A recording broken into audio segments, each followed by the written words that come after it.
Okay, another little solutions video for you guys. I'm sure you are thrilled. This time we're going to be doing 2-2, which is the second paper. So let's just jump straight in. Same rules before, not a calculator paper. Use the formulas if you need them. So, nice vectors question first of all. Just remember that vectors are column. Top number is x-axis, bottom number is y. Positive and negative give you direction. So for example, this one here, 4 to the right, 3 down.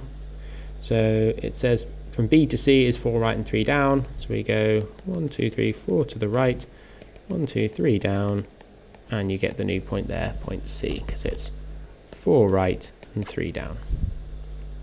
So C should be a negative, so 5, negative 1.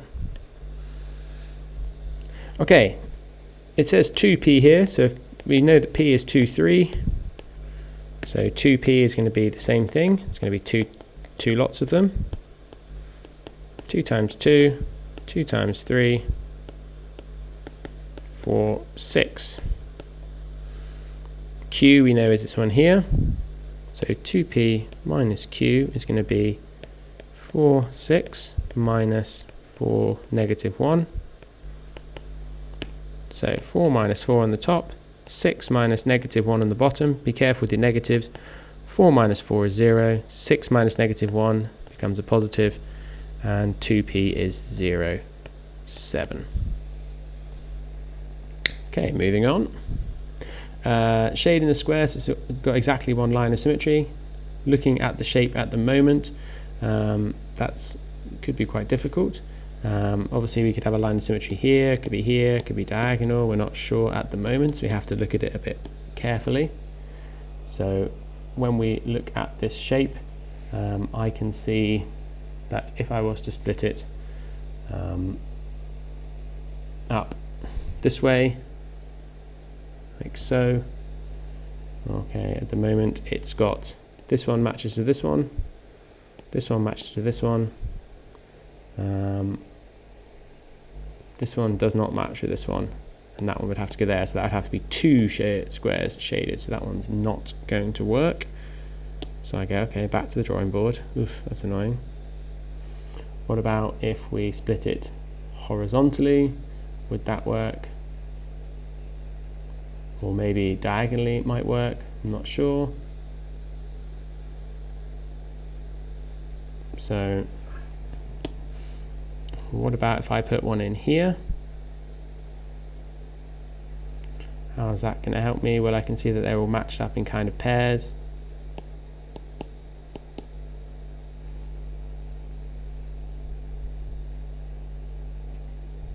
And if I add that square there, I can see I've got my line of symmetry diagonally this way. Because we've got this one goes with this one, 2 goes with 2, 3 goes with 3, 4 goes with 4, and then 5 goes with 5. So just try this one, then this one, and just try one of those 4 lines. Same thing again, I'm going to try my horizontals and verticals. I try my vertical, well I can see I'd need 1, 2, 3, that's too many, so I'd say that one doesn't work. I try horizontal next. Ooh, that's a terrible horizontal line. Try that one next. I can see these would match, these would match, these would match, these would match, but I still need some more. So for example, I might want to put this one with this one. It does say we want to have 2 lines of symmetry, however, so what about if I added this one?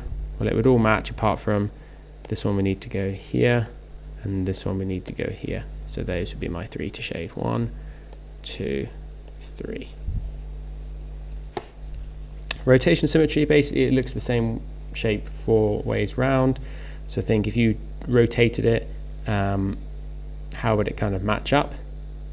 So I can see that this one here goes into this one here. It's kind of like that L shape there becomes the L shape here, which means if I rotate it again, it needs to be an L shape here, and then it would need to be an L shape here. Oh, they're the wrong L shapes. So it would go like that for the next one, and then it would go like that for the next one. So I can see I just need to shade in this one and need to shade in this one, and now it makes the L's go in the 4 ways round. Okay, 180 students. A circle is 360 degrees. So first thing I do is say, well, if I split 360 degrees between 180 students, that's going to be 2 degrees per student.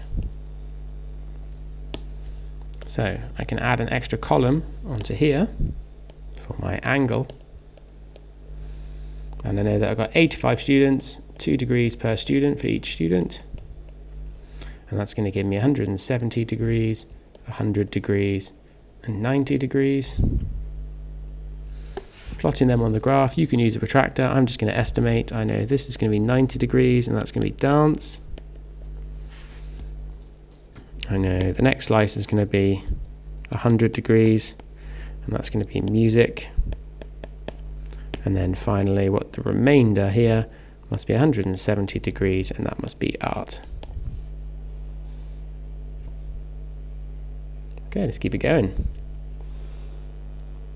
Okay, in the next one, now there's a couple of different ways you could do this. I would probably just use a bit of estimation.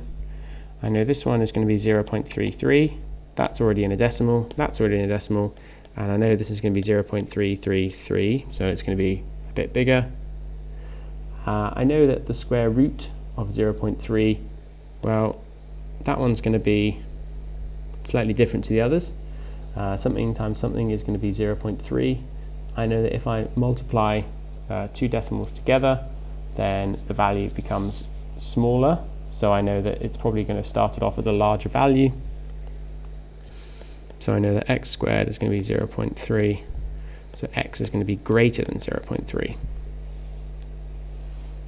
So that way I know that one's going to be the largest. I know that this decimal here is going to be the lowest. And then I just list the decimals in between, so 0.3, then 33%, and a third, because it's got that 3 at the end, which makes it slightly bigger than 33%. It's like 33.3. A couple of different ways you could do the next one.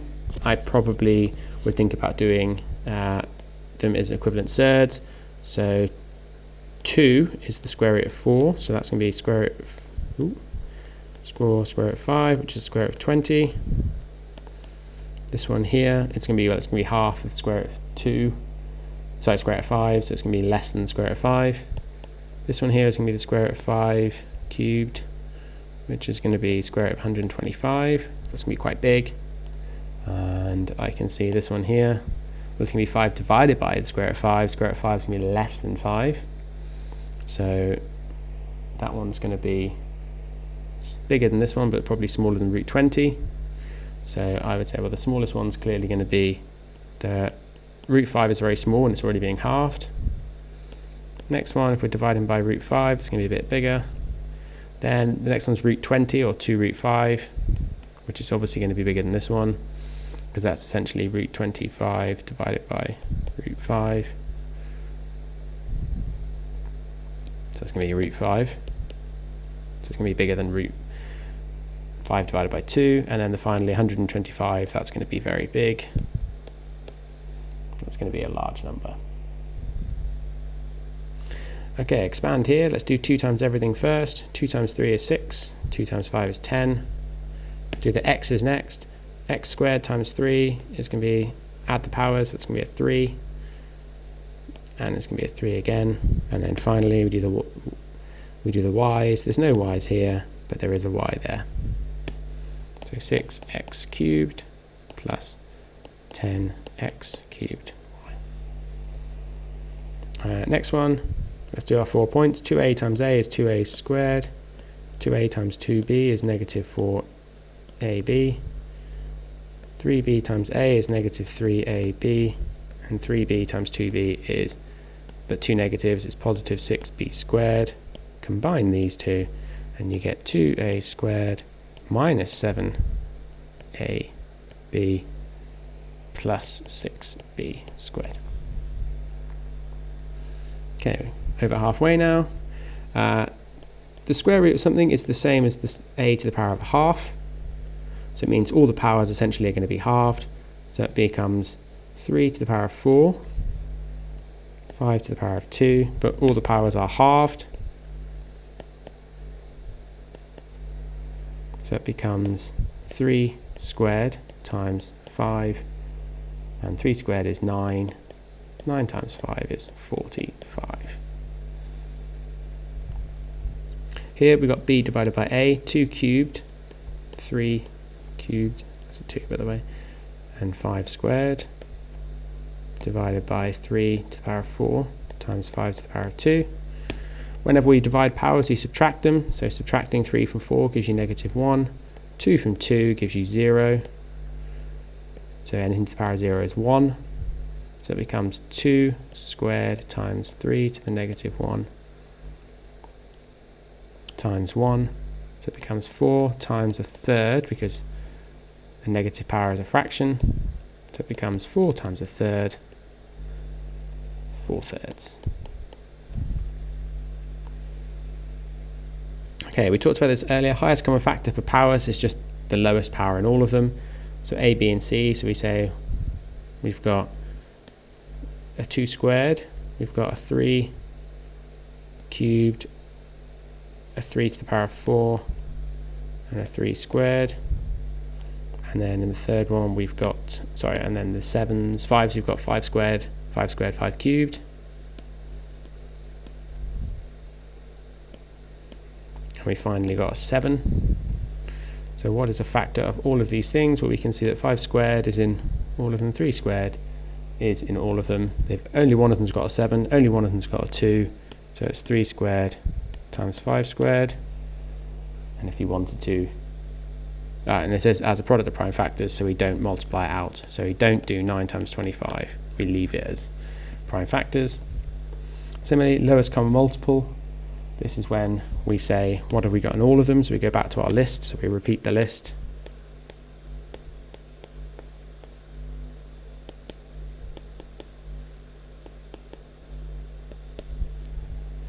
We can see that there's only one 7, there's only one 2 squared, so they aren't repeated. We can see that we've got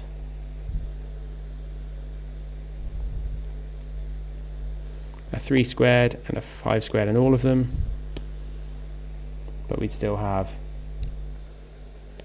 if we took 2 away from each of them, we'd have 1 left and 2 left. Took 2 away from them, we've still got 1 left here, so we'd need those extra ones there. So we multiply all this together, we'd get 2 2s, 1 2 3 4, so we have 1 2 3 3s, a 5 plus the 2, and the 7 there.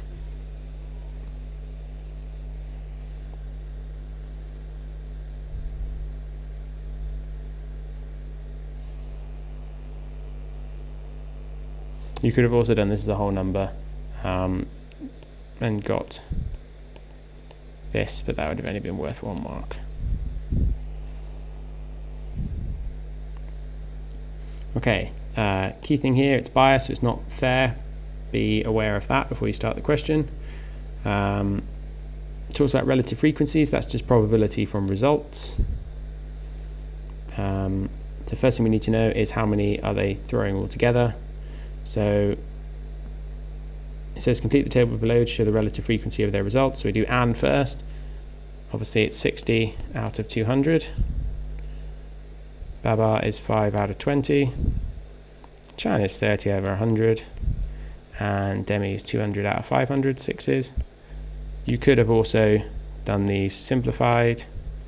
So you could have said, well, 60 over 100 as a decimal then becomes I shouldn't have written the fractions in there. I probably should have written them up here because I'm going to rub them out in a minute.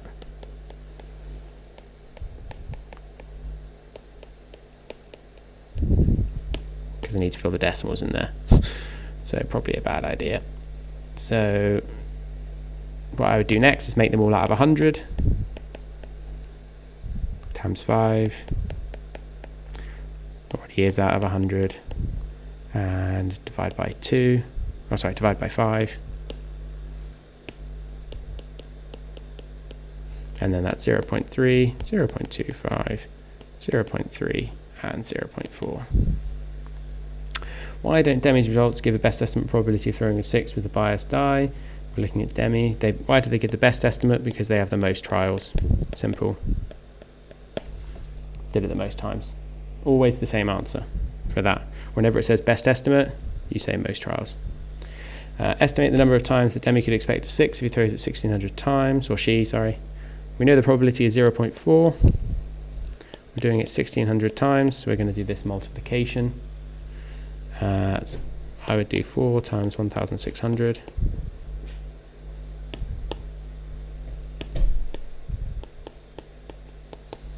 0, 0, 4, carry the 2, and then that's going to be 6. But we know that that was 4, this is 0.4, so we divide by 10. Okay, when you get a question which talks about proportionality, you need to remember that we use this value x. It's the constant of proportionality. What are you multiplying by every time? First of all, we want an equation. Well, you just say y is going to be equal to something with x. You always have to use this k, but don't forget it says it's the square root, so you add the square root. So we need y, we need x, it's always equal, it's the square root, and we need k. There's your equation. The next question says find the value of x. First thing we need to do is find the value of k. We know we've now got this equation, so we substitute in x is 16 and y is 10. So square root of 16 is 4, so 10 is equal to 4k, k is equal to 2.5. Then if k is equal to 2.5, you can say now we put in y as 1, so y is 1, k is 2.5, so divide by 2.5, square both sides, or even easier, make them into a whole number. So 4 over 10 is equal to the square root of x, because you've times by 4. So 4 squared over 10 squared is equal to x. So x is 16 over 100, or simplify that, 4 over 25.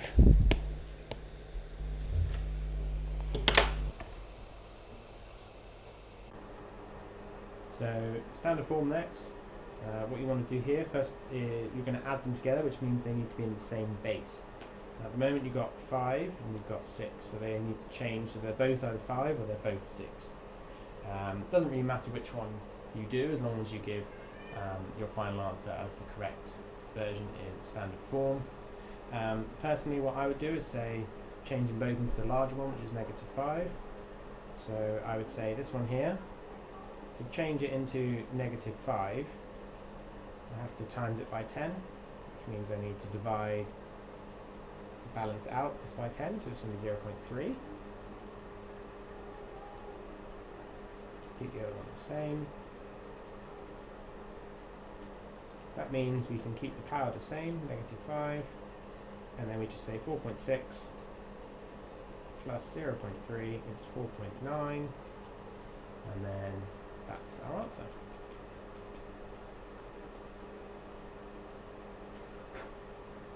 This time we do the same thing, pull out the decimals first of all, so it's going to be 4.6 times 3.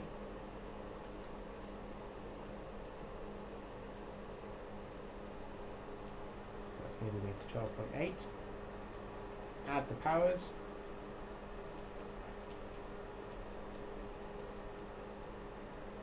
So that gives me 12.8 times 10 to the power of -11.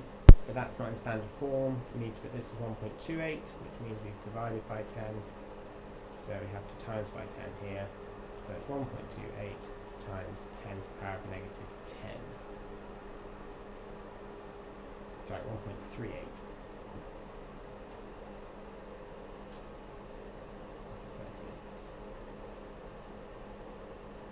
final question. Write this as a single fraction in its simplest form. So first thing we need to do is cross multiply.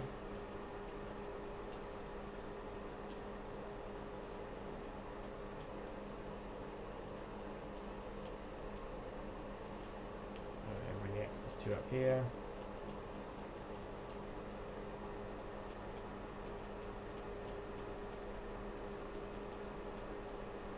Then we can expand our brackets out. We get 6x plus 9 minus 5x plus 2. And then we can combine the denominators because we know they're going to be the same for both fractions. And then 6x minus 5x is equal to x. 9 minus 2, sorry, that's 10, sorry. 9 minus 10 is negative 1. We don't need to expand the bracket. We could have done, but we don't need to. Keep it as brackets. So you can either have x minus 1 over x plus 2, 2x plus 3, or you can also have x minus 1 over 2x squared, 4 plus 7x plus 6, but you should be aiming to keep it in brackets because there's no need to expand them, so leave it like